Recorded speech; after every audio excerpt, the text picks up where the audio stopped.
In this video, I'm going to be sharing with you how to run the double mug defense post patch, and I'm going to be doing it from a man-to-man type of base. You could do this from a zone base if you were a nickel dog 3 buzz. We're going to do it from a man base. Coach adjusted stuff isn't really needed. Auto flip is fine, and the biggest thing here is you want to have fast outside linebackers at those DN spots. But basically, we're just going to go in mid blitz. And what I like about this defense is I think that this is the best defense to play man-to-man out of. And because you pretty much force them into blocking their tight end if they want to block your blitz, which I think makes this a really, really good defense. So all you're going to do to set up the defense or the blitz aspect is we're just going to take the safety that's on the running back and we're going to stand over the center. When you do this, when you bring your safety over the center, it's going to make the pressure better. And then we're not going to send 6 here to start out. We're just going to send 4. So we're going to man the linebackers up on the tight end and the running back, and we're going to have a deep half over top.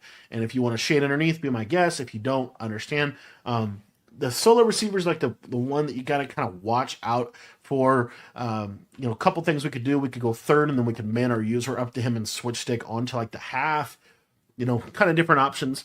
But in general, this is, I think, a fairly good way to start out. Now, the reason that I wanted to start out with this Send 4 is because this mug look that we create with our safety over the top here is going to make it so that this Send 4 is really, really effective, and it's hard to block this. As you see, we get a defensive line, outside linebacker coming in completely free at the quarterback, and this is automatically going to get them to start blocking the running back. It's going to get them to start running different alignments, different plays. But this is pretty good. I mean, you can pretty much, I think this is the best 5 wide defense. Let's say they go to like trips tight end, for example. You see here, we could just, I don't know what's going on this misalignment here. But anyway, this guy should trap. I don't know why he didn't for some weird reason.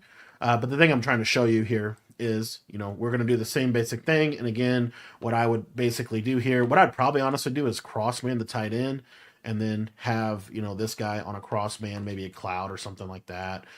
But in general, these are some options. So what I want to show though is the Send 4. So trip side and flex, you see double pressure. So the beauty of this is it really forces them into some type of pass pro off a 4-man. So let's say that they go to bunch. Let's say they go to like a 4-strong bunch and they block a running back. Pretty common formation that you see a lot.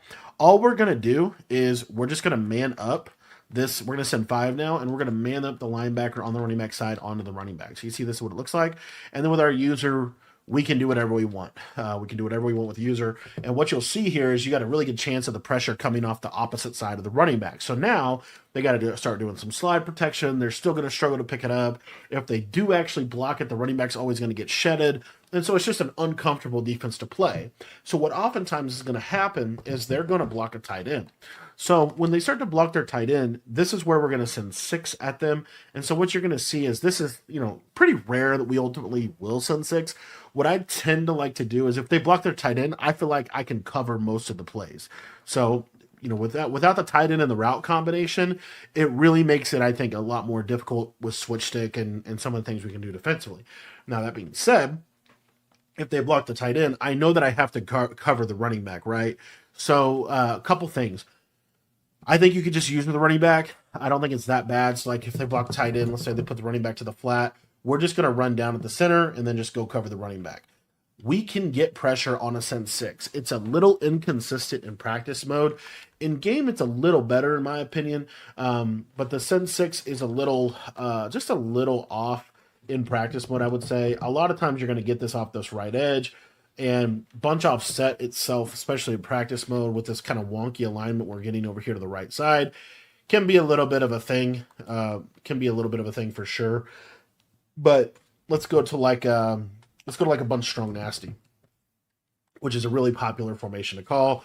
They send the running back out. I want you to watch this guy that's manned up to the tight end. You'll see he goes to the middle third, and then you're able to kind of go to the running back. So in theory, and then you see they were able to get that instantaneous pressure off of the non-tight end side. It's this type of look here, like a regular bunch, where it can sometimes be inconsistent. A lot of times you will still get the pressure in game, but it can be sometimes inconsistent. But anyways, this is the double mug defense. I think this defense is really, really good. I really like the ability to get this Send 4 really effective pressure. So thanks for watching the video, and we'll see you next one.